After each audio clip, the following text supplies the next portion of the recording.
So although the Mets star closer Edwin Diaz has been good since returning from knee surgery, he still has not been the top tier Edwin Diaz just yet. Even with a slight measured drop in dominance, Diaz has still dazzled, posting a 1.17 earned run average, a 3.36 fielding independent pitching, striking out 40% of batters across 7.2 innings pitched. Not bad at all, but there has been a noticeable drop in velocity so far this season. In his historic 2022 campaign, Diaz averaged a career best 99.1 miles an hour on his fastball. In 2024, he is averaging just 97.2. When asked about the dip in velocity, Mets president of baseball operations, David Stern, stated that he is not concerned about Diaz's velocity, clarifying that it's in a normal range while on back-to-back outings earlier this season. Although the slider velocity has dipped as well, Diaz has been able to touch the low 90s, registering the same amount of whiffs as he did 2 seasons ago. Before the freak injury in the WBC, Diaz signed a record-setting 5-year, $102 million contract extension last offseason with the Mets to make him the highest-paid reliever in baseball history to this day. When you spend a full year off, and especially with how dominant he was when he was fully healthy, like, that's not just going to happen instantly. I think that he was throwing a little harder against the Dodgers than he was in his previous outings. So I was encouraged by that. I think I hope we see the triple digits again. That would be great. But I think overall, he's still been effective and just still a really good pitcher as far as, what was pitching. Don't allow runs and, close the door. Like, he's been doing that. You know what I mean? Like, when all the situations they put him in, he's still technically been lights out, even if he's not, as like you said, it's not as dominant. It's not like an insane strikeout percentage like it was before, but it's still just a really good reliever, which is what they need from him. I'm not worried by it because I think, as long as he still finds ways to be effective, like he still has a really sharp slider, he's still a guy that you feel confident with when he comes into the game, that he's going to, protect the lead or keep the game where it is, whatever situation you put him in.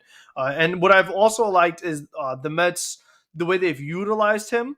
I think, to go back to the Dodgers game, the second game of the series, I felt like if that was middle of the season a couple years ago, I feel like he'd go 6 outs there. Whereas this year they said, okay, you got your 3, you're good.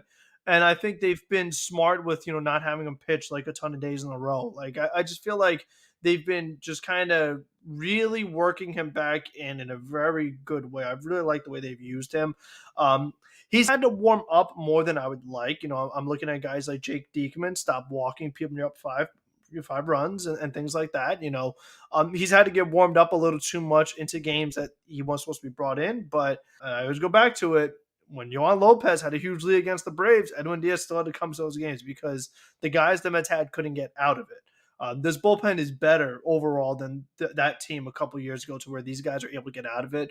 I think a guy like Jorge Lopez has helped out a lot for being able to kind of use Edwin Diaz the way he has, obviously Reed Garrett. So I think that if these other guys in the bullpen do perform well, you'll be able to kind of get this version of Edwin Diaz. We don't have to overuse him, overwork him. You can kind of really have him work his way back in to kind of get him to form. When I look at what's happening in terms of Edwin Diaz coming back, it really is just the process of him just ramping back to what he was. And he is really close to it. He'll get there. He 100% is going to get there. Obviously, I have so much trust in the guy. I mean, I'm his biggest fan in the entire world. In terms of that game yesterday against the Dodgers, I would have given him the 9th. If he said that I was good to go, I would have given him the 9th. I understand wanting to hold him back, of course. He's coming off of the injury. And, if there is any concerns from any Mets fans that are looking at Edwin Diaz, he's not as dominant as he was. There's a little bit less strikeouts as to what they're seeing. You're seeing Diaz currently at, the 70th percentile outcome. And once again, let's not forget, Edwin Diaz is a very horizontally mained pitcher. In order to do that, you need to have a really strong back foot as a pitcher. Get that extra velocity, get that extra spice on the slider. Well, that back foot is his right foot. His right foot is connected to his knee. That's his right knee that he really, really needs, that he just had surgery on. So the fact that he's touching 98, 97 already, I think it's a good sign. Not to mention the stuff in terms of spin, VAA vertical approach angle, in terms of pitch shape, it's the exact same. He is the exact same pitcher, just throwing a little bit less harder. The control's been a little bit off, but again, he needs that back foot in order to have that full-on consistency. And the fact that you are seeing this type of Edwin Diaz as he's still trying to grab his footing, the biggest blemish so far has been a Vinny home run that has been a non-barrel. He's the same guy, all right? He is the exact same guy. He just needs to ramp up. He's coming back from an injury. It's not an arm injury. Yes, it's not an arm injury, but he needs that back leg. He needs it, and he's recovering from it. He's going to be fine. It's April. We still have a full season to go. I am 100% confident that he will get back to that level that he was in 2022. Was he unstoppable? Yes, but I know that he can be that.